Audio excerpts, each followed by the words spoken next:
Madam Clerk, please call the roll. Representatives Baum, Camper, Freeman, Gant, Hawk, Hazelwood, Lynn, Ogles, Todd, Whitson, Williams, Wendell, Chairman Hicks.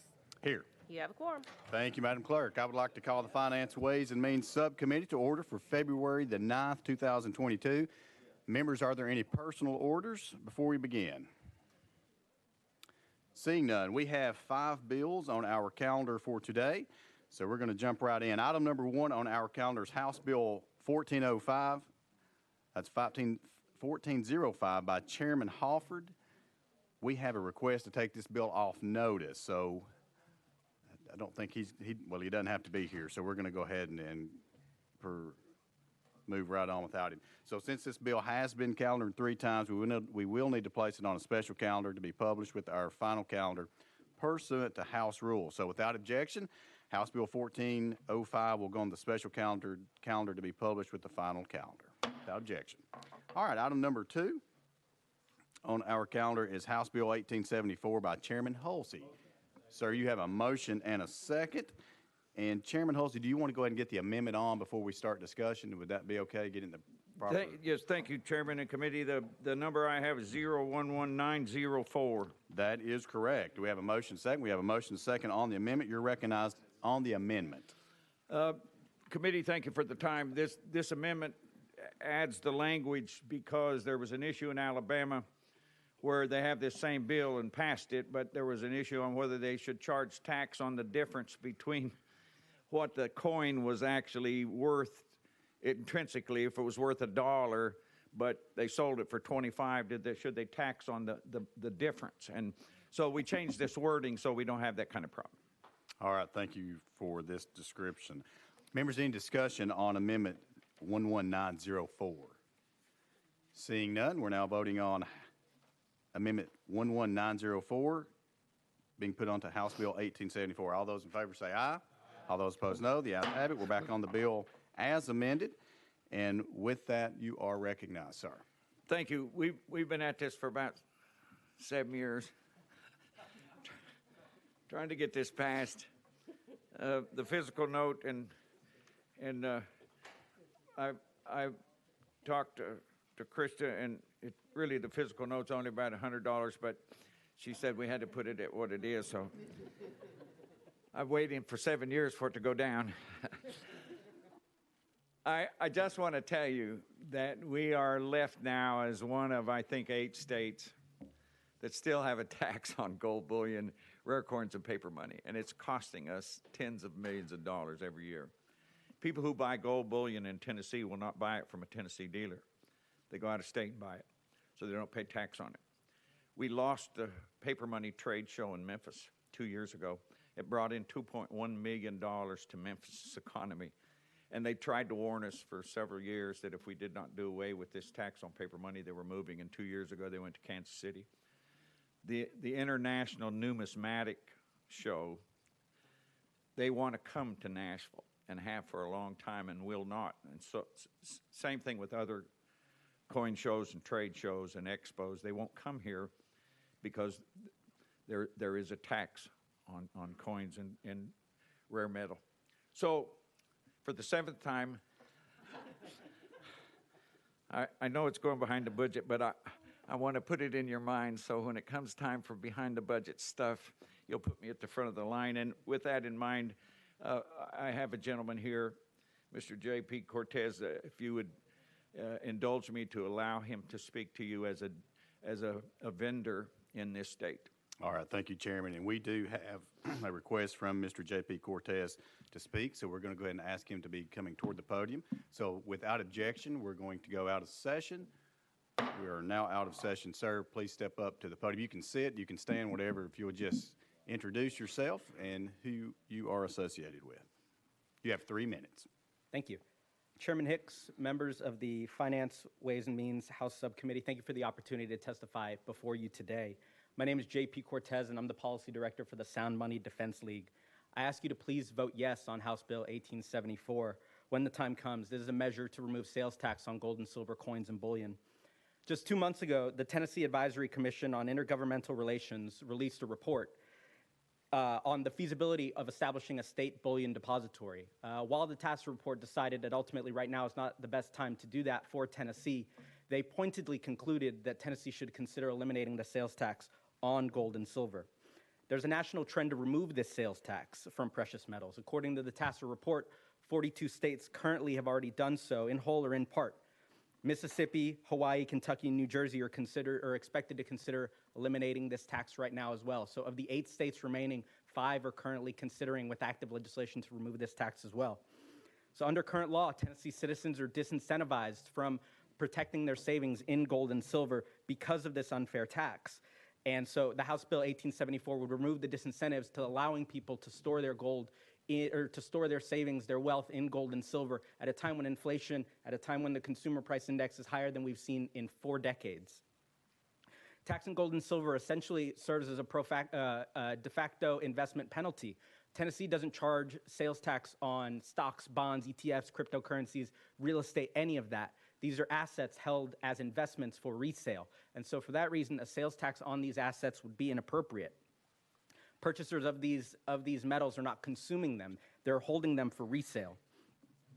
As Representative Halsey mentioned, the taxing of precious metals, the monetary metals, also undermines Tennessee businesses. People are leaving the state. Tennesseans will buy or store their metals in other states. Alabama, Georgia, Missouri, North Carolina, Virginia, all of these states have already removed this tax. And Tennessee business dollars, Tennessee investment dollars, they're all going there. It's also true that revenue collected from this precious metals tax that's currently in place would almost certainly be surpassed by the tax that the state would receive because of conventions coming back in the state, because of tourism dollars, because of the second-order effects that come with allowing this industry to thrive in the state. So by voting yes on House Bill 1874, you'll be following an example set by 42 other states across the country. You'll be reducing the tax burden on your Tennessee taxpayers, and you'll be allowing this business to thrive and allowing people to protect their savings, their wealth, with an inflation hedge that has served that for millennia. So thank you for the opportunity to testify before you today, and I'm available for any questions if there are any. All right, thank you, Mr. Cortez. Members, any questions that you would like to direct to our guests today? Seeing none, thank you very much. We really appreciate you being here. All right, we're now going to go back into session. So, I'm sorry. You're back on the bill, right? All right, without objection, we're going to go back into session. And with that, Representative Freeman, you're recognized. Thank you. And I think this is a good idea. Quick question.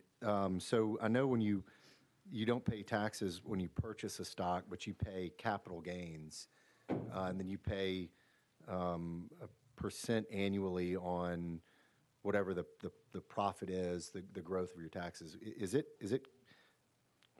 Is that considered in this as well? Would you pay capital gains or no taxes whatsoever?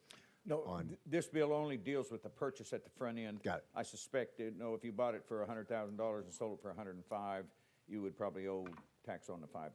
Okay. All right, further discussion. Seeing none, as our sponsor has already alluded to, it does have a fiscal note. And I know you've been working on this. Seems like the 7th year comes to mind that you've been working on this. Yes, indeed. And we know you'll continue to do so. And we do thank you for your hard work on this. But there is a fiscal note associated to House Bill 1874. So without objection. I was just going to say, in the Old Testament, there was a man that waited 7 years for his wife. I've been waiting 7 years, so marry it up, will you? Representative Halsey, I also recall, if I remember correctly, the children of Israel wandered for 40 years. Yeah, so that's true. Yeah, you're right. Without objection, House Bill 1874 will be going behind the budget. Thank you, sir. Committee Chairman, I appreciate it.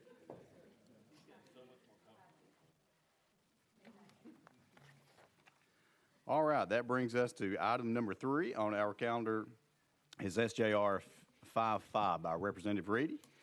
You have a motion and a second. you are recognized on SJR 55. Thank you, Mr. Chairman and committee, and I guess we're still in that biblical stage because Senate Joint Resolution 55 is requesting a constitutional amendment change that would go on the ballot this year.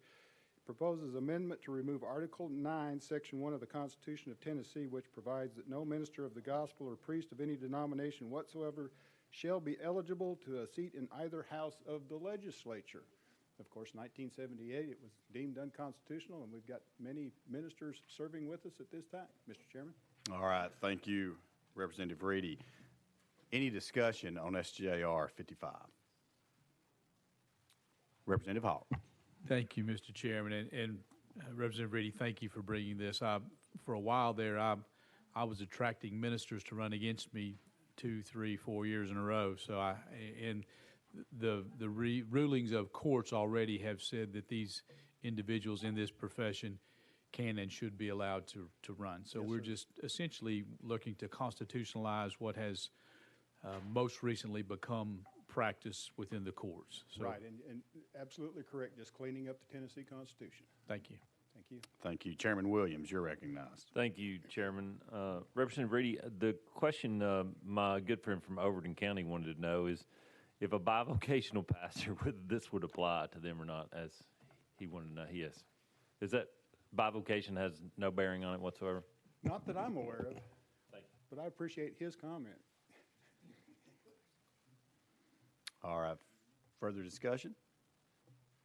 Seeing none, Representative Reedy, we will be having a constitutional amendment calendar at a later date. We'll make sure you get notified of that. So without objection, House Joint Resolution 55 moves to the constitutional amendment calendar. Without objection, so moved. Thank you, Mr. Thank Chairman. you. That brings us to item number 4, is House Bill 1720, also by Representative Reedy, and it's my understanding you have requested to roll that 1 week. Is that- Yes, sir, it's not ready for prime time. All right, thank you very much. Without objection, House Bill 1720 will be rolled 1 week. So moved. All right, that brings us to item number 5. Item number 5 on our calendar is House Bill 1640. We do have a request to roll this bill, House Bill 1640, 1 week. Without objection, House Bill 1640 will be rolled 1 week. That brings us to item number 6 on our calendar. Item number 6 on our calendar is House Bill 1685 by Chairman Williams. Sir, you're recognized. You have a motion and a second. Please continue with a brief description. Thank you, Chairman and members. This bill would allow National Soccer Club to operate in the same fashion the other professional sports teams do as it relates to sale of alcohol. Happy to answer any questions you might have. All right, thank you very much for this description. Members, any questions on House Bill 1685? Yes, mine, baby. Seeing none, we're now voting on House Bill 1685, moving on to full finance. All those in favor say aye. All those opposed, no. The ayes have it. House Bill 1685 moves to full finance.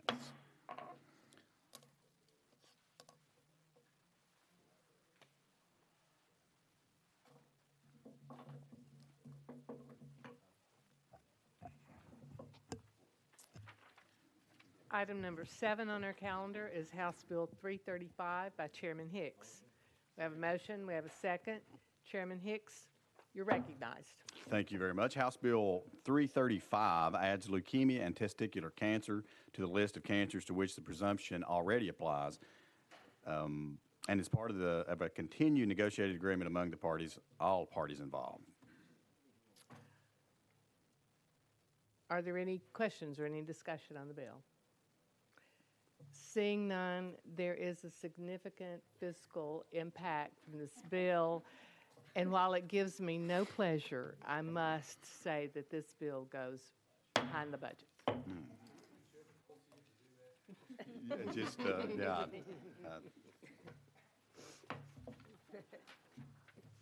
All right, members, that completes our calendars for today. So do we have any further business coming before the committee?